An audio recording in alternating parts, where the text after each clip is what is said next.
பரபிரம்மம் சேனல் அன்பர்களுக்கு வணக்கம். நம்ம சேனலை முதல் முறையா பார்க்கிறவர்கள் சப்ஸ்கிரைப் செய்து கொள்ளுங்கள். வீடியோவை முழுமையாக பாருங்கள்.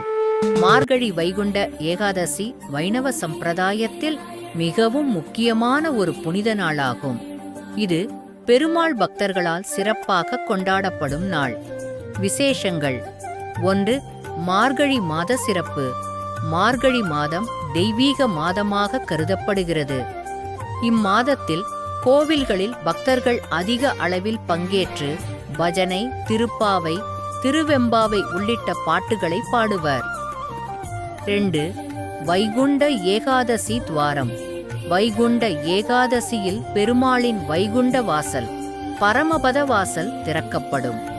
இந்த வாயில் வழியாக பெருமாள் பக்தர்களை தங்கள் மனவினைகளில் இருந்து மீட்பார் என்பது நம்பிக்கை.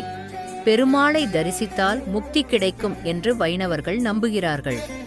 3. விரதம். இந்த நாளில் பக்தர்கள் உற்சாகமாக விரதம் இருந்து பெருமாளை வழிபடுவர். பகலில் விரதம் இருந்து முழு மனதாலும் திருமாலின் திருப்பாதங்களை நினைக்க வேண்டும். 4. சிறப்பு பூஜைகள். அதிகாலையிலேயே திருப்பாவை பாடல்களுடன் கோவில்களில் துவக்கம். பெருமாளுக்கு சிறப்பு அலங்காரம் செய்யப்பட்டு பக்தர்களுக்கு தரிசனம் அளிக்கிறார். கோவில்களில் பக்தர்கள் சாமி தரிசனம் செய்வதற்காக நீண்ட வரிசையில் காத்திருக்குவர். 5.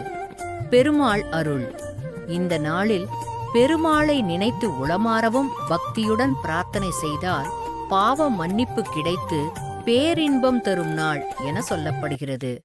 கோவில்களில் சிறப்பு: ஸ்ரீரங்கம் உலகப் புகழ் பெற்ற ஸ்ரீரங்கநாதர் கோவிலில் வைகுண்ட ஏகாதசி மிக விமர்சையாக கொண்டாடப்படுகிறது.